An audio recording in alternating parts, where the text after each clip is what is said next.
कात्यायनी देवी और महिलाओं के सशक्तिकरण का रहस्य। एस्ट्रो तक के सभी दर्शकों को राधे राधे और जय मां पीताम्बरा। मां कात्यायनी और महिला सशक्तिकरण। मां कात्यायनी मां का वो छठा रूप है जो हर तरह से संपन्न है। मां कात्यायनी कात्यायन ऋषि की पुत्री होने के कारण जो ऋषि कात्यायन थे उन्होंने वर्षों तक मां पराशक्ति को पुत्री रूप में प्राप्त करने के लिए तप किया। तब उन्हें कात्यायनी रूप में मां कात्यायनी प्रकट हुई और वो अपने पिता के नाम से जाने जाने के कारण उनका नाम कात्यायनी पड़ा। मां कात्यायनी हर तरह से संपन्नता, सुख, समृद्धि का प्रतीक है। मां ने ही महिषासुर का छठे दिन नाश किया था और ये मां का वो छठा रूप है जो हर तरह से शक्तिशाली, संपन्नता को और युद्ध कौशल को के साथ दिखाने के साथ साथ हमारे गृहस्थ जीवन, हमारे सामाजिक सशक्तिकरण को भी दिखाता है। मां का ये रूप अत्यंत शक्तिशाली, अत्यंत तेजशाली और अत्यंत सौंदर्यशाली रूप है। मां इस रूप में लाल वस्त्रों में नजर आ रही हैं, सिंह पर सवार है, उनके एक हाथ में अभय मुद्रा, एक हाथ में कमल, एक हाथ में खड़क और एक हाथ में त्रिशूल है। यहीं पर महिषासुर का नाश करने के कारण उनका एक नाम महिषासुर मर्दनी भी पड़ा। मां कात्यायनी हर तरह से हमारे जो भी रिश्ते होते हैं उनके ऊपर काम करती है। अगर हमारे जीवन में किसी भी रिश्ते से संबंधित कोई भी विलाप, दुख, कष्ट चल रहा है तो मां कात्यायनी की पूजा से वो सभी प्रकार के विलाप दूर होते हैं, कष्ट दूर होते हैं और आपके संबंधों में एक मिठास आती है। हमारे भारत में अभी भी कुंवारी लड़कियां मां कात्यायनी की पूजा करती हैं अपने प्रिय और विशेष वर को प्राप्त करने के लिए। अगर आपके दाम्पत्य जीवन में खटास है तो मां कात्यायनी की पूजा कर आप अपने जीवन में मिठास को ला सकते हैं।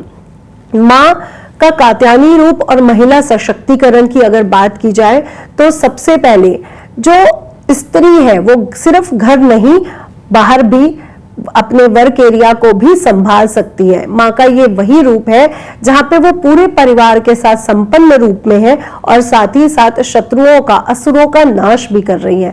इसलिए यहाँ पर महिला सशक्तिकरण के बारे में भी हमें दिख रहा है कि एक महिला अगर परिवार को चला सकती है तो वो समाज को भी चला सकती है और अपने जो वर्क प्लेस है वहां पर जाकर कार्यों को भी कर सकती है।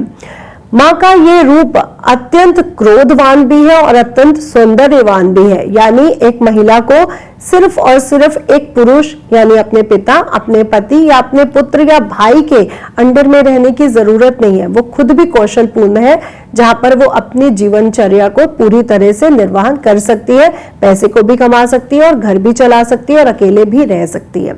लेकिन यहीं पर उनके इस रूप के साथ जहां पे वो कात्यायन ऋषि के नाम से जानी जाती है तो ये हमारे जीवन में संस्कार है, ये हमारी स्त्रियों का एक संस्कार है जो दुर्गा रूप से ही हमें मिला है कि हम युद्ध भी कर सकते हैं, हम घर भी चला सकते हैं। लेकिन अपने पिता के नाम से जाना जाना या अपने पति के नाम से जाना जाना या अपने बेटे या भाई के नाम से जाना जाना हम मां को अत्यधिक प्रिय है।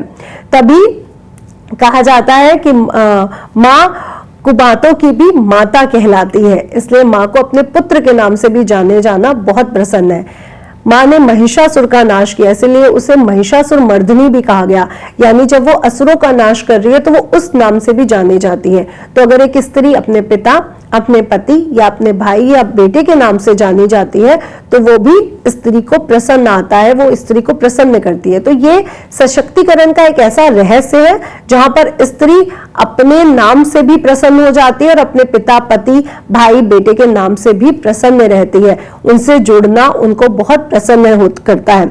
अब साहस का प्रतीक की अगर मैं बात करूं तो मां ने जब असुर का नाश किया, हर तरह के अंधकार को मिटाया, सभी प्रकार के असुरों का नाश किया, क्योंकि महिषासुर का जो नाश है वो कई हजारों सालों तक ये युद्ध चल रहा है। तो मां यहाँ पर साहस का प्रतीक है, शक्ति का प्रतीक है। शक्ति और साहस के साथ मां ने असुरों का नाश किया है। अगर न्याय की बात करूं तो मां का ये रूप न्यायवान है, जहां पर अंधकार रूपी, अधर्म रूपी और असुर रूपी कष्ट को समाप्त करके वो मनुष्य के जीवन में उजाला, न्याय के साथ धर्म की स्थापना उन्होंने की। तो अगर न्याय अन्याय की भी बात की जाए तो माँ बिल्कुल भी अन्याय बर्दाश्त नहीं करती है और हमारे मानव कल्याण के लिए, मानव जीवन के लिए न्याय को वो लाती हैं।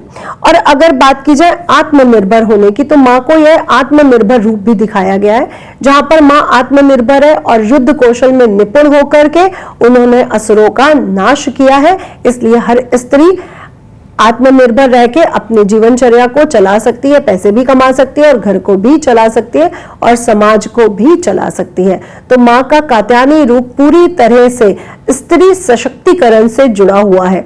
अगर स्त्री सशक्त है, आज की नारी सशक्त है, तो संतानें भी और ज्यादा ज्ञानवान होंगी और घर भी सुचारू रूप से, चाहे वो आर्थिक दृष्टिकोण हो और चाहे वो शक्ति के से देखा जाए, अच्छे सुचारू रूप से चलेगा।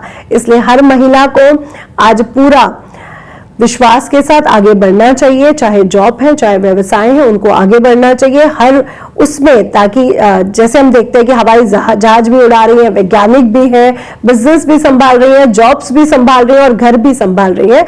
तो माँ आपको एक ब्लेसिंग दे रही है और हमारे लिए वो हमारा एक आइडल है माँ कात्यायनी।